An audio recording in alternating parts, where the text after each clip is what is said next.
السلام علیکم ورحمۃ اللہ وبرکاتہ، نحمده ونصلی علی رسولہ الکریم، اما بعد فاعوذ باللہ من الشیطان الرجیم، بسم اللہ الرحمن الرحیم، رب اشرح لی صدری ویسر لی امری واحلل عقدۃ من لسانی یفقہوا قولی۔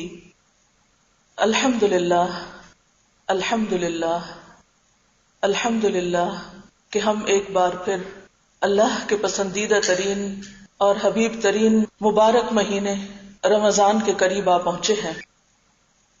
اللہم اہلہ علینا بالامن والایمان والسلامۃ والاسلام۔ اے اللہ، رمضان کا یہ چاند ہمارے لیے ایمان، اسلام، سلامتی اور امن و امان والا ہو اور ہم اس سے بھرپور طریقے سے فائدہ اٹھا سکیں۔ رمضان کا مہینہ ہمارے لیے ایسا ہی ہے جیسے کوئی نہایت معزز، مکرم، محترم، محبوب مہمان کی آمد ہو۔ تھوڑی دیر کے لیے سوچئے کہ اگر کوئی ایسی ہستی، کوئی ایسا شخص جو آپ کو انتہائی محبوب ہو اور 1 سال گزر چکا ہو اس کی ملاقات کو، اور آپ کو یہ پتا ہو کہ 1 ہفتے 10 دن کے اندر وہ آنے والا ہے، تو آپ کی کیفیت کیا ہوگی؟ آپ کے احساسات کیا ہوں گے؟ آپ کے پورے خیالات، آپ کا دل، آپ کا دماغ، آپ کی سوچ، آپ کا وقت اس معزز مہمان کی آمد اور اس کے بہترین استقبال اور اس کے بہترین خیال کے لیے پوری طرح اس میں انوالو ہو جائیں گے کہ آپ کس طرح اس کا خیال رکھیں اور کس طرح آپ اس کے ساتھ زیادہ سے زیادہ اچھا وقت گزار سکیں۔ آپ سب کبھی نہ کبھی اس تجربے سے گزرتے ہی ہوں گے کہ جب کوئی آپ کا محبوب رشتہ دار، کوئی بہن بھائی، والدین، بچوں یا دوستوں میں سے کوئی آپ کے پاس آئے تو آپ کی کیفیت کیا ہوتی ہے؟ دوسرے تمام کام، دوسری ساری باتیں سیکنڈری ہو جاتی ہیں اور ساری توجہ اور سارا دھیان کس پہ لگ جاتا ہے؟ مہمانوں کی آمد اور ان کو ریسیو کرنے اور ان کو ٹھہرانے اور ان کو خوش رکھنے اور ان کے ساتھ باقی منصوبے اور پلاننگ کرنے میں کہ زیادہ سے زیادہ ان کے ساتھ کس طرح اچھا وقت گزرے۔ اس وقت ہمارے لیے رمضان بھی ایک محبوب اور ایک معزز مہمان کی طرح آ رہا ہے۔ ہم سب اپنے دلوں کی کیفیات کا جائزہ لیں کہ ہم اس کی آمد کے کتنے منتظر ہیں، ہمیں اس کے آنے کا کتنا شوق لگا ہوا ہے، ہم اس کے لیے کیا تیاری کر رہے ہیں۔ کیونکہ اگر کسی مہمان کی آمد سے پہلے تیاری نہ کی جائے اور وہ مہمان اچانک آ جائے تو پھر اس کے جانے کے بعد بھی دل میں حسرت رہتی ہے اور دل خوش نہیں ہو سکتا، اور آپ ریگریٹ کرتے رہتے ہیں کہ اگر مجھے پہلے سے پتا ہوتا تو میں یہ بھی کرتا اور یہ بھی کرتا اور یہ بھی کرتا اور اس وقت کو اس سے بھی زیادہ بہتر طور پر گزارتا۔ کہیں ایسا نہ ہو کہ بغیر تیاری کے ہم رمضان کا استقبال کریں یا رمضان اچانک آئے اور ہم اس سے پورا فائدہ نہ اٹھا سکیں، کیونکہ ہم میں سے کسی کو نہیں معلوم کہ آئندہ زندگی کتنی ہے، آئندہ ایسی ملاقاتیں اور کتنی ہوں گی اور کیسی ہوں گی۔ لہذا سب سے پہلی چیز اس رمضان کو ویلکم کرنے کے لیے دل، دماغ، ذہن، سوچ اور اپنی عملی زندگی اور اپنی ساری روٹین پر نظر ثانی کرنے کی ضرورت ہے۔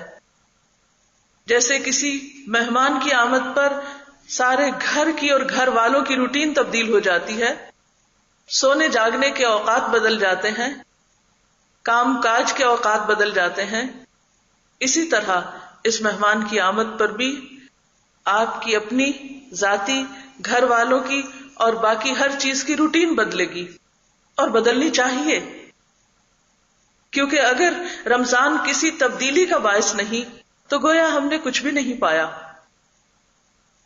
تو ہم اللہ سے دعا کرتے ہیں کہ واقعی یہ رمضان ہمارے پاس اس طرح آئے کہ ہم اسے دل، دماغ اور روح کے ساتھ قبول کریں، اور پھر واقعی ہماری زندگی کے اندر اس کے بعد ایک تبدیلی آئے.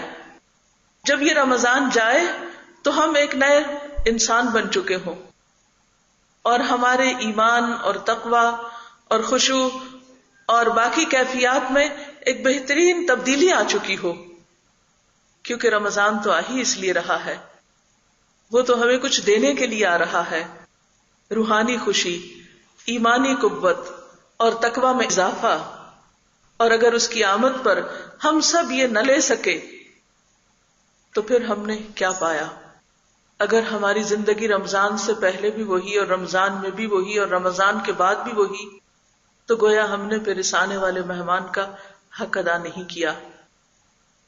آنے سے پہلے خوشی ہونی چاہیے، جب وہ آ جائے تو احترام ہونا چاہیے، اس کے تمام تقاضوں کو پورا کرنا چاہیے، اور جب چلا جائے تو اچھی یادیں باقی رہنی چاہیے، اور ان یادوں کے تصور میں باقی سال بھی اچھا گزرنا چاہیے.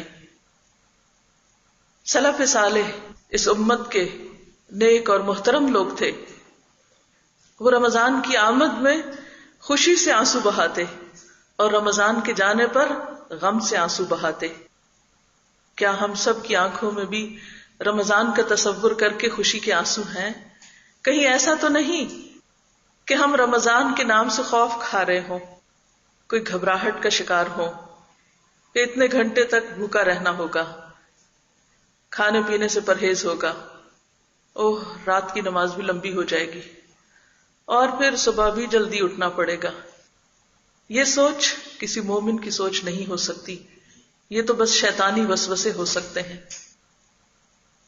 ایک بزرگ کا کہنا ہے کہ یا اللہ میں تو بس اس لیے جینا چاہتا ہوں کہ گرمیوں کے روزے رکھ سکوں اور سردیوں کی نمازیں پڑھ سکوں. شاید سردیوں کی نماز کا ہمیں وہ بات سمجھ نہ آئے، لیکن ان علاقوں میں جہاں گرم پانی کا اہتمام نہیں ہوتا اور وضو کرنا انتہائی مشکل کام ہوتا ہے، اور وہ لوگ جو سردیوں کی راتوں میں بھی عشاء اور فجر کی نماز کا اہتمام کرتے ہیں، یہ کس کا قول ہو سکتا ہے؟ یہ اسی کا ہو سکتا ہے جس کے دل میں واقعی اللہ کی محبت ہو. اور اگر اس محبت میں کمی ہے تو اس محبت میں اضافہ ہونا چاہیے. اور رمضان اسی لیے تو آ رہا ہے، یا ایھا الذین آمنوا کتب علیکم الصیام کما کتب علی الذین من قبلکم لعلکم تتقون. اور تقوی کیا ہے؟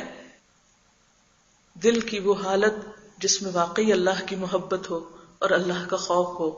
اور جس دل میں اللہ کی محبت ہوتی ہے وہ دل اللہ کی ملاقات کا انتظار کرتا ہے، اور اللہ کی ملاقات کا بہترین وقت نماز کا وقت ہے. اور پھر رمضان کی خاص نمازیں، تراویح کی نماز، قیام اللیل، تہجد کی نماز، رات کا پچھلا پہر.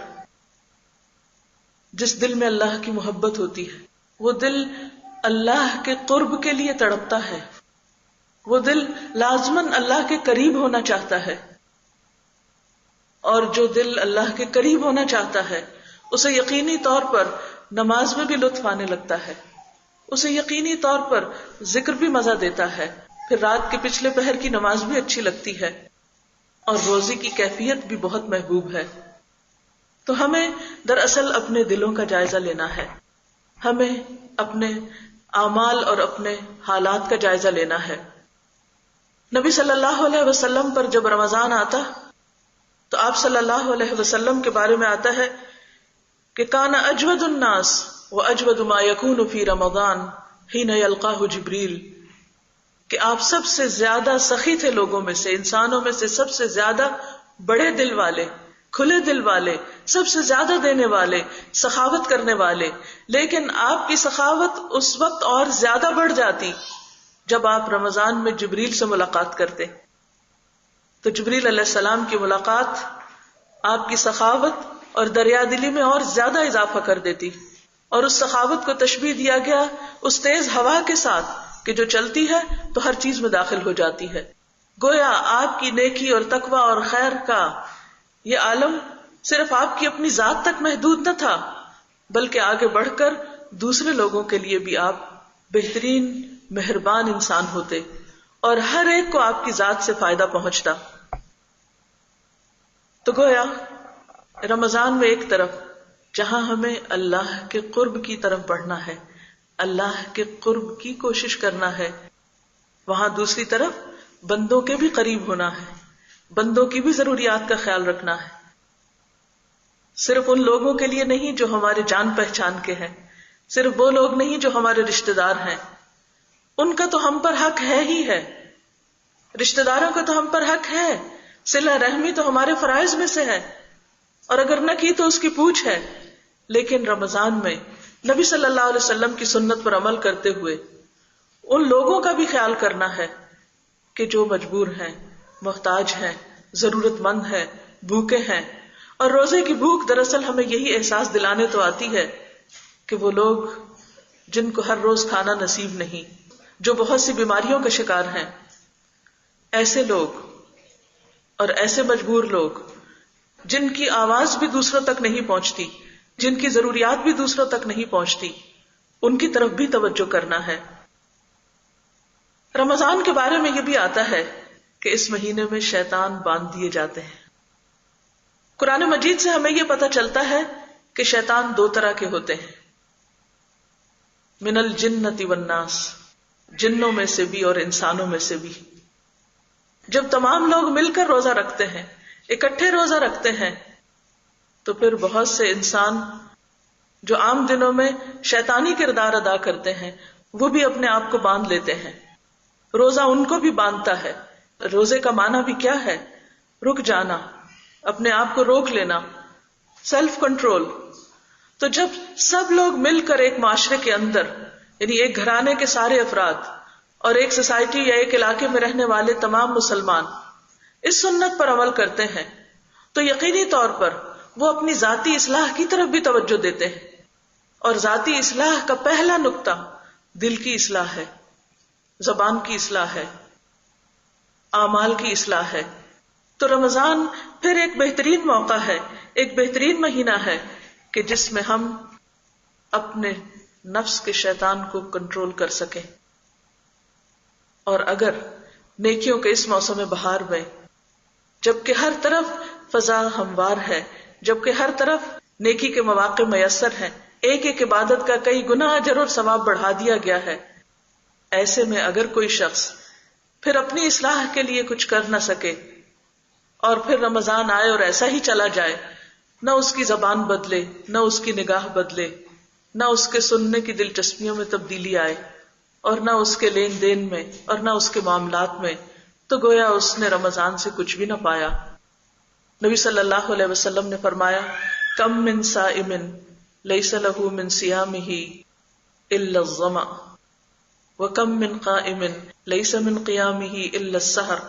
کتنے ہی روزہ دار ایسے ہیں کہ جن کو اپنے روزے سے سوائے بھوک پیاس کے کچھ بھی حاصل نہیں ہوتا، اور کتنے ہی راتوں کو قیام کرنے والے ایسے ہیں کہ جنہیں راتوں کے قیام سے سوائے رات جگہ کے کچھ بھی حاصل نہیں ہوتا۔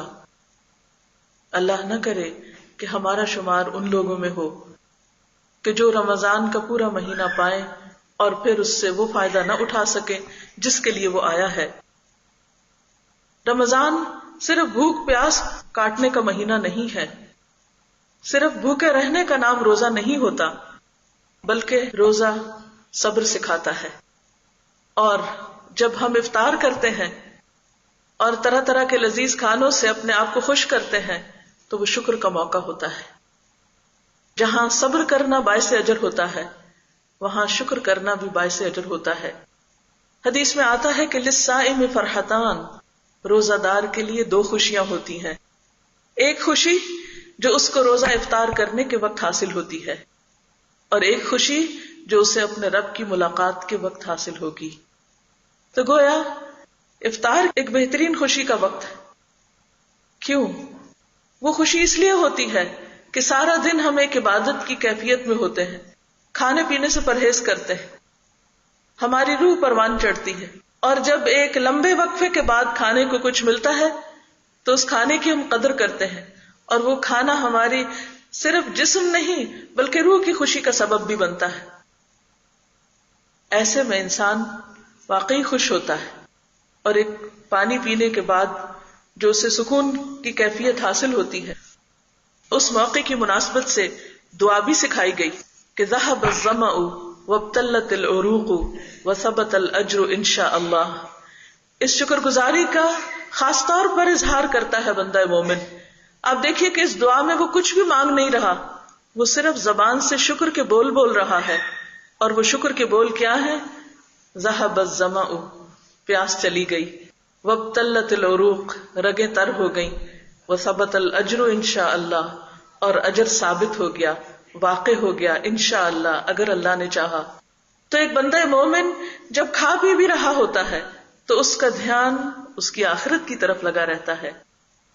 اس کی سوچ اور اس کے خیال اور اس کے احساس میں کیا ہوتا ہے کہ جو بھی دن بھر میں نے کوشش اور مشقت کی، میرا رب اسے قبول کر لے، اور جب میں اپنے رب سے ملاقات کروں تو وہ ملاقات واقعی خوشی کا وقت ہو. آپ دیکھیے کہ افطار اور رب کی ملاقات کو ساتھ ساتھ بیان کیا گیا ہے. اللہ کی ملاقات کا وقت بندہ مومن کے لیے انتہائی خوشی کا وقت ہوگا. لیکن یہ خوشی کس کو نصیب ہوگی؟ اسی کو جو ساری زندگی روزہ رکھنا جانے. کبھی آپ نے یہ تجربہ بھی کیا ہوگا کہ رمضان کے دنوں میں آپ کو شرعی عذر کی وجہ سے روزہ چھوڑنا پڑتا ہے.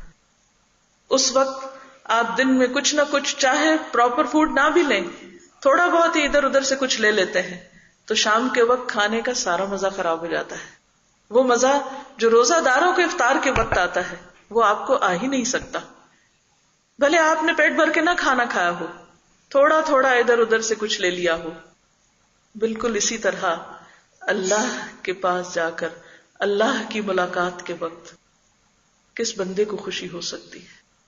اسی بندے کو جو مکمل روزہ رکھ کے آئے، جو اللہ کے سامنے اس حال میں کھڑا ہو کہ یا رب تیری خوشی کی خاطر میں نے یہ بھی چھوڑ دیا اور یہ بھی چھوڑ دیا اور یہ بھی چھوڑ دیا. میں نے وہ سب چھوڑ دیا جو تو نے میرے لیے حرام کیا تھا. میں نے وہ سب چھوڑ دیا جو تجھے ناپسند تھا. میں نے وہ سب اختیار کیا جو تیری خوشی کا تھا. اسی وقت وہ صدا اس کو آئے گی، رضی اللہ عنہم ورضوا عنہ، اللہ ان سے راضی ہو گیا اور وہ اس سے راضی ہو گئے.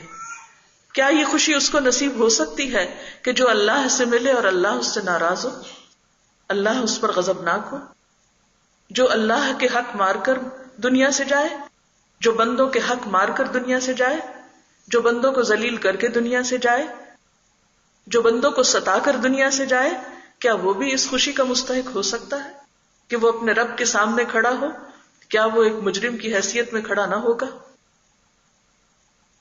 مسند احمد اور ترمذی میں ایک روایت ہے، رسول اللہ صلی اللہ علیہ وسلم نے فرمایا کہ اللہ تعالیٰ نے مجھے یہ پیشکش کی کہ وہ میرے لیے مکہ کی وادی کو سونا بنا دے. اللہ تعالیٰ نے محمد صلی اللہ علیہ وسلم کو یہ آفر دی کہ ہم آپ کے لیے مکہ کی اس وادی کو، ان پہاڑوں کو سونا بنا دیتے ہیں.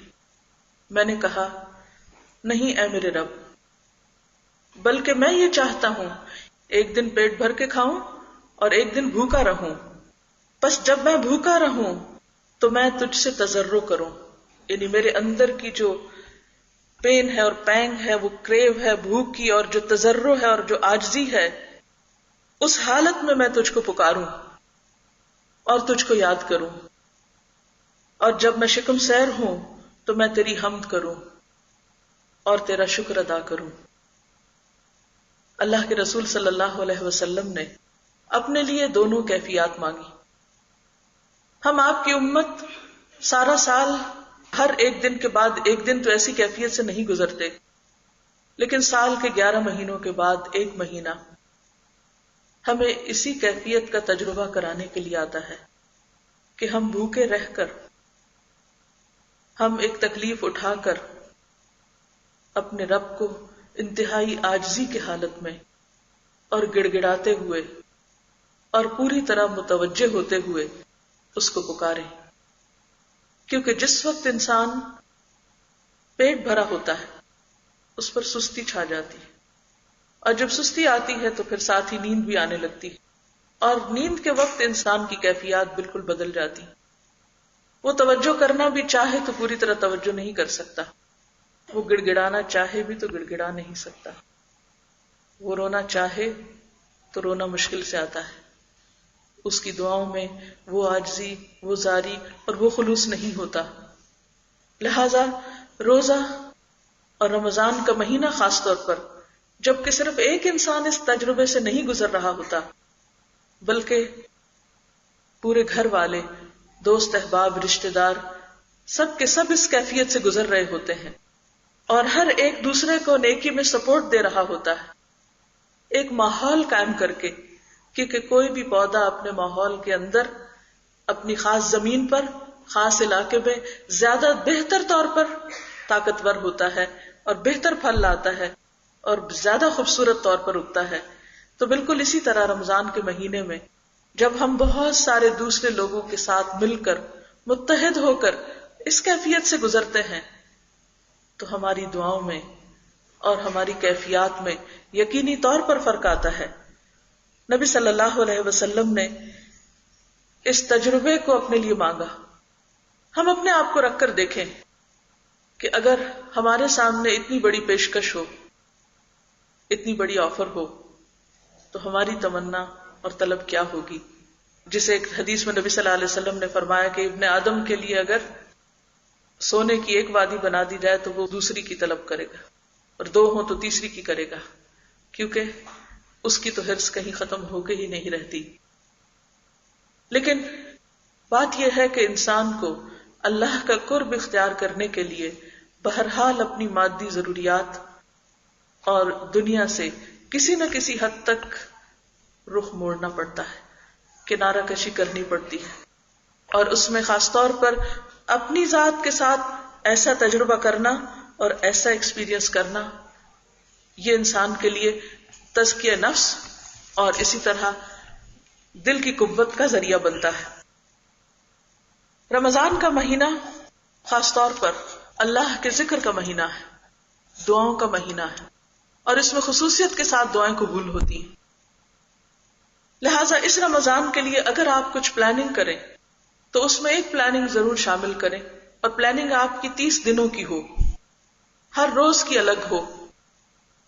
اس میں ایک تو ہم روٹین میں روزہ رکھ رہے ہوتے ہیں، تراویح پڑھ رہے ہیں اور صدقہ خیرات کی کچھ کام کر لیتے ہیں، لیکن یہ دراصل ایک سیلف ٹریننگ کا مہینہ بھی ہے، اور اس میں آپ یقینی طور پر ایک ایسے پروگرام پر عمل کریں کہ جس سے آپ کو رمضان گزرنے کے بعد یہ احساس ہو کہ واقعی آپ نے کچھ پایا ہے، کچھ حاصل کیا ہے.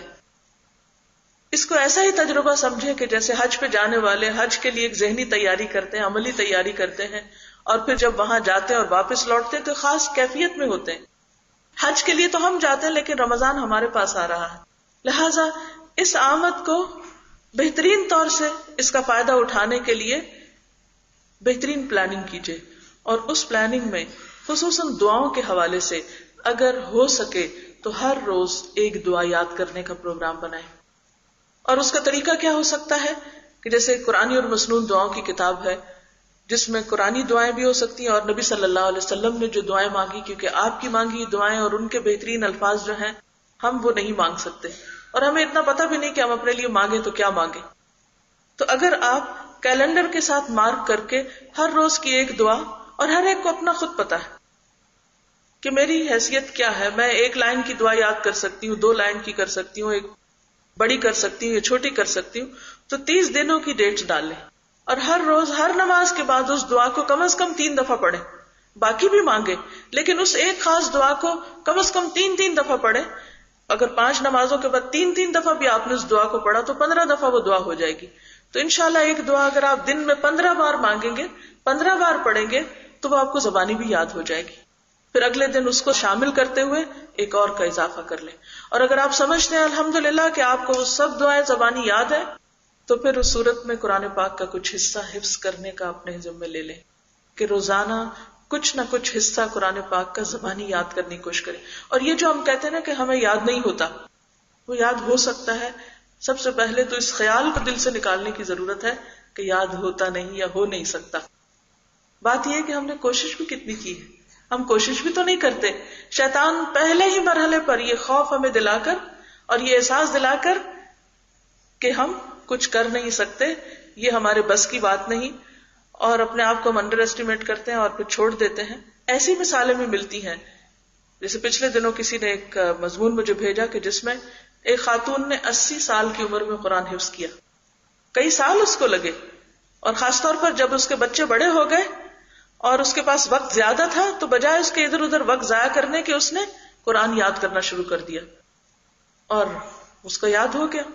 تو اگر ہم اپنے سے کوئی کام کرانا چاہیں اور اس کی نیت اور ارادہ کر لیں اور اپنے ساتھ سچے ہو جائیں اور پھر کوشش بھی شروع کر دیں تو آپ دیکھیں گے کہ کسی نہ کسی مقام پر آپ ضرور پہنچیں گے. تو قرآن پاک کا کوئی حصہ، مثلاً کوئی ایک سورت، بڑی سورت، یا پھر کچھ دعائیں اگر آپ یاد کریں گے تو رمضان گزرنے کے بعد آپ کو ایک احساس ہوگا کہ آپ نے کچھ کمایا ہے. اور پھر وہ دعائیں جب بار بار آپ ریپیٹڈلی مانگیں گے اور پوری توجہ سے مانگیں گے اور اس یقین کے ساتھ کہ اللہ تعالیٰ دعائیں قبول بھی کرتے ہیں، تو ایسی صورت میں آپ دیکھیے کہ جو کچھ آپ مانگ رہے ہیں وہ آپ کو مل جاتا ہے یا اس سے بہتر کچھ اور اللہ تعالیٰ دے دیتا ہے. تو یقینی طور پر انشاءاللہ آپ کا یہ رمضان آپ کو نیکی اور تقوی اور ایمان میں آگے بڑھانے کا ذریعہ ہوگا. لیکن اگر ہم اس کو صرف ایک روٹین کے طور پر بس آ گیا ہے، جدھر کسی نے بلایا چل پڑے، یا جدھر کچھ کام ہوا کر لیا، نہیں کیا تو نہ کیا، تو صرف اگر عادتاً ہم ایک کام کر رہے ہیں تو اس سے بات نہیں بنے گی. ہمیں شعوری طور پر ایک پلاننگ کے ذریعے اپنی ذات کو فائدہ پہنچانے کے لیے، کیونکہ بعض اوقات ہمارا ایٹیٹیوڈ کیا ہوتا ہے کہ رمضان ہے ہم اوروں کے لیے بس سوچتے رہتے ہیں، اچھا کس کی کیا ضرورت پوری کر دیں، وہ تو کرنا ہی ہے، وہ ایک دوسرا حصہ ہے. لیکن پروگرام کا پہلا حصہ اپنی ذات ہے، اور اس اپنی ذات کے لیے قرآن پاک میں اللہ تعالیٰ نے روزے کا مقصد کیا بتایا؟ لعلکم تتقون، تاکہ تم میں تقوی پیدا ہو. اور اگر ہم میں تقوی نہیں پیدا ہوا، اگر ہم نے خود اپنے آپ کو فائدہ نہیں پہنچایا، ذاتی طور پر ہمارے ایمان تقوی میں کچھ اضافہ نہیں ہوا، کوئی نئی اچھی عادت نہیں سیکھی، کوئی نئی چیز نہیں سیکھی، تو پھر ہم نے کیا کمایا؟ تو یہ ٹھیک ہے کہ ہم آپ صلی اللہ علیہ وسلم کی سنت کی پیروی میں دوسروں کو بہت زیادہ دینے والے ہوں، تیز ہوا سے زیادہ خرچ کرنے والے ہوں، لیکن اپنے آپ کو بھول کر نہیں، اپنے آپ کو اگنور کر کے نہیں.